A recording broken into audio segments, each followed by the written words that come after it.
very much, Kirk. And yeah, I'm here to talk about one thing only, which is narrative as leadership. And I'm going to start with a couple of short case studies. This is all material that derives from a book that I published a couple years ago titled Houston, We Have a Narrative, Why Science and pretty much everybody needs a deeper grasp of these simple narrative principles. So I think we'd all agree that this fellow is a noble environmentalist. He's dedicated a lot of time and energy to environmental causes. But there's a problem. He's made 2 documentary feature films. And the first one was reviewed by Roger Ebert, who said this movie, despite its noble intentions, is a bore. The second one was reviewed last year in the Hollywood Reporter, which said this noble rehash of things who everyone who cares already knows. And the problem here is a failure to tap into the dynamics of the dynamics of narrative. So narrative activates the brain, it motivates the body, and it unifies people. These films, unfortunately, like so many environmental films, follow the template that I call and, which is simply the presentation of information. Here's an issue, and here's another issue, and here's another issue.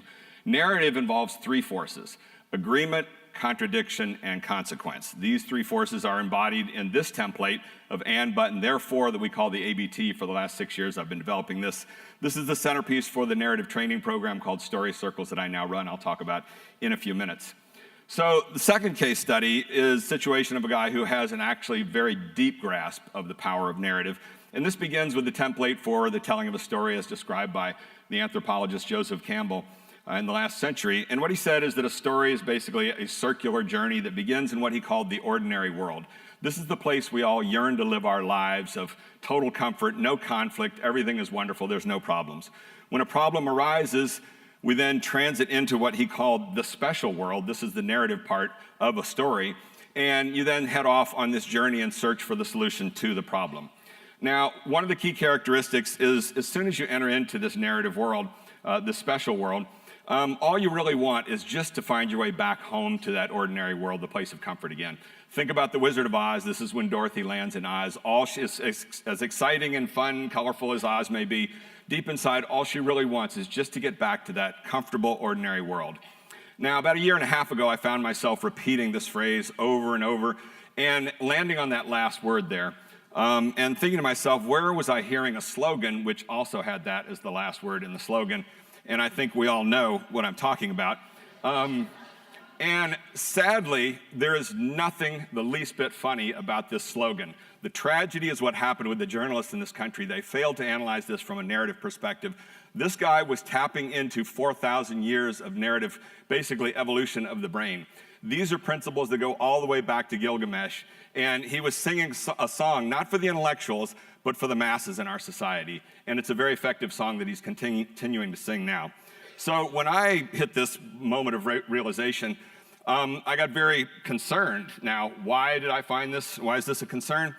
Well, it's because we now live in the information society. It's a different world today than even 5 and 10 and 15 years ago. And again, I fail to see journalists really looking at these communication dynamics from this perspective. So communication consists of 2 fundamental parts.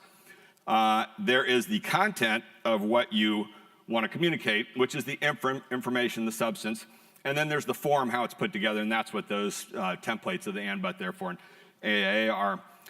When I was a kid, there wasn't that much information in our society. It was possible for lots of people to digest information, and accuracy and honesty really were important criteria.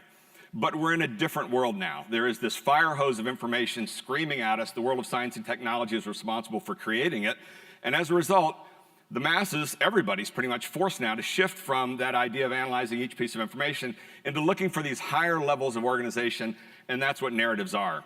And the result is we now live in a more narrative environment in terms of the criteria of how to analyze communication. So that's the concern. And furthermore, we live also, you constantly hear we live in a media society, and media is narrative. The mainstream media will not let you in there unless what you're communicating has a high degree of narrative content, is rich in that ABT. You can't get out there with the and thing and expect much time. So has anybody warned us about what the consequences of this might be? Yes, absolutely. And this is one guy in particular. Michael Crichton, the science fiction writer who wrote Jurassic Park and passed away in 2008. And in 1999, he gave a tremendous speech, the keynote address at the AAAS meeting. You can find it online to this day. And among many things, that speech was a blueprint for how to deal with the anti-science movement that emerged over the next decade. Sadly, the science world appears to have taken virtually no advice from him. There's all these specific recommendations in there that don't seem to have ever been listened to or implemented. But there's a couple quotes from it that I want to share with you that I think are very profound and prescient. So the first of which is this. He said toward the beginning of the speech, "The information society will be dominated by those who are most skilled at manipulating the media." If he were alive today, I don't think he'd be the least bit surprised by who got elected president. That's at the core of what's going on now in this world of too much information. And then here's a rather unsettling second quote, which I totally agree with. He said towards the end of his speech, "Scientists don't understand media. For 25 years, I've been trying to work with scientists on media. They fundamentally do not understand media." Now, why might that be? What I would suggest is I think there's a major developmental element possibly that goes with this. It's only the last decade that neurophysiologists have come to realize that the brain doesn't complete its development until age 25. It's still growing neurons, it's still going through what's called synaptic shaping, other things like that. And yet scientists begin their education in their teens. By freshman year, 18 years old, scientists are already headed down this developmental pathway, I think, where they're bombarding their brain, incubating it in this soup of information that is non-narrative. It's very different from other students that are going down the humanities pathway and reading hundreds of novels in a far more narrative environment. There seems to me there have to be developmental consequences of that. The frontal lobes, the last part of the brain development, is going on in this intensely informational, non-narrative world. I don't know of any research that's been done on this so far. However, I do know about one brain transplant experiment that took place. There was a guy who incubated his brain for 20 years in that science world, the non-narrative informational science world, and then at age 38 transplanted his brain to the intensely narrative world of Hollywood, and that guy, of course, is me.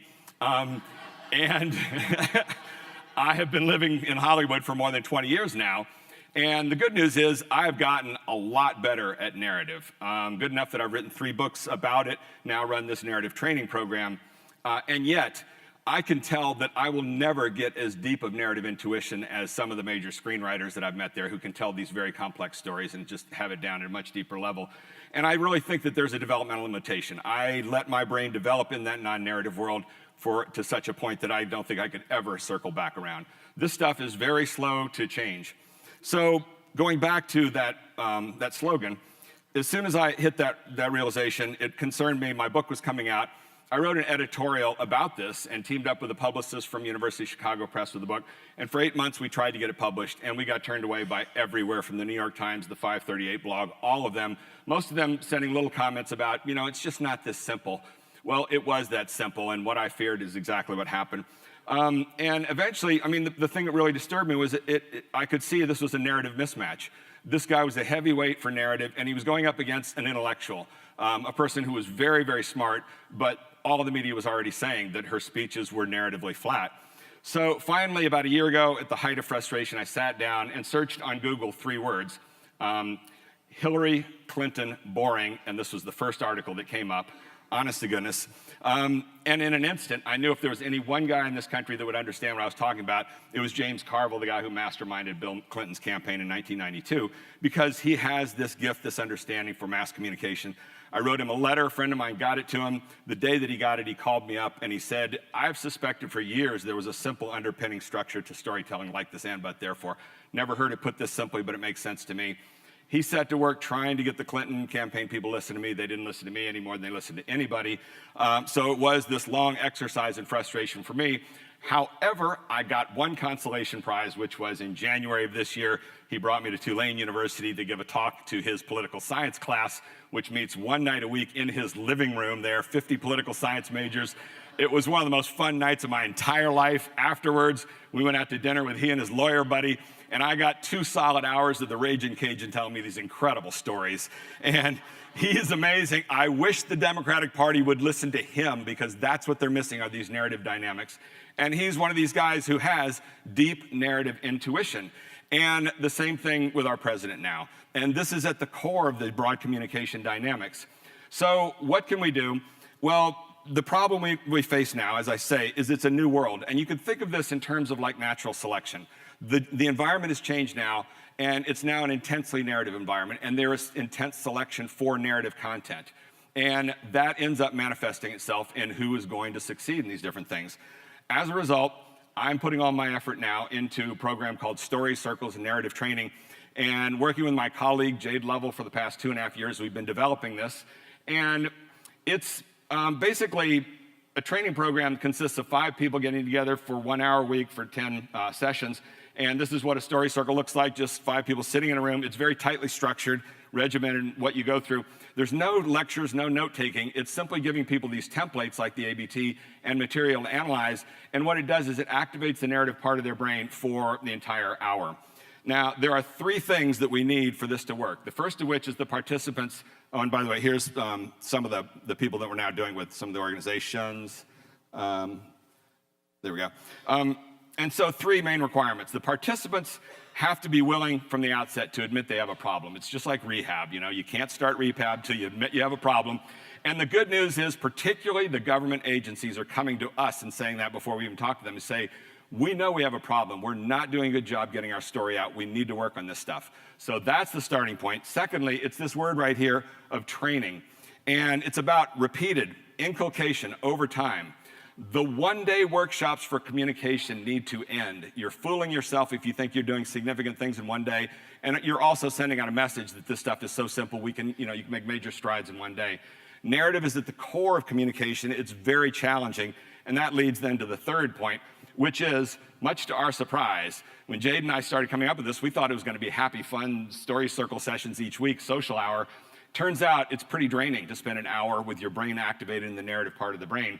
And this is what comes back. 3 weeks ago, I was at Genentech talking to the scientists running the circle there, and they're in their 8th week. He said, it's going great. We're getting so much out of it.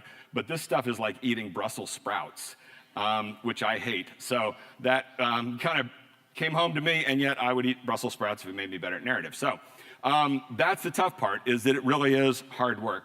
Now, narrative, I define in very simple terms in my book as the series of events that occur in the search for a solution to a problem. I'm sure this offends lots of humanities people, but it's a very analytical definition that helps in terms of trying to bring narrative to bear on problems that you're working on. So just to wrap up here, let's take a quick look at these 2 events that are happening this weekend. We have this 3-day summit, and then we have the march happening tomorrow. A year ago, I joined in with Nancy in helping her do a video for this event. And the reason I joined in is because she's had such a clear narrative on this from the very beginning. And using that but therefore template, it's about we've been celebrating Earth Day for over 4 decades, and it's accomplishing great things. But it's focused mostly on the bad news, which can get draining. Therefore, it's time to focus on success stories, which will generate optimism. Now, in contrast, when you look at the march, it's happening tomorrow, and I'm a big fan of what they're doing, and I think it's really the right thing, but it doesn't have a narrative yet. And you can read all the articles that have kind of come at them. And the bottom line is this wonderful quote that I just wrote down this morning from my good friend Shirley Malcolm from AAAS. We were talking about this, and she basically said, this is simple terms. If you don't tell your story, someone else will. That's what's happened. Nobody else has told the story about this because the Earth Optimism Summit has had such a clear narrative. But all these articles about the march, they don't have a narrative yet, and as a result, you see all these articles that have kind of critiqued it. So the bottom line is this session is about inspiring positive action, which is extremely important. But what you have to know is that it's narrative that inspires positive action. I could sit here and give you positivity on and on, but if it's just that and template, I'm just going to bore you, and you're going to get detached, and you really won't get inspired. It's got to have that underpinning structure. It's built really around the problem-solution dynamic.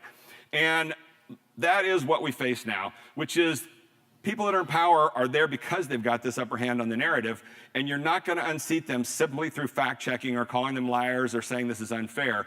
The only hope is to be launching competitive narratives. We're in this narrative landscape, and eventually, if you launch the right narratives, you'll start to pull people in that direction and move forward, and that, again, is why I'm such a fan of this event here. So that is the bottom line, is that we're in this world now where narrative is leadership. Thank you.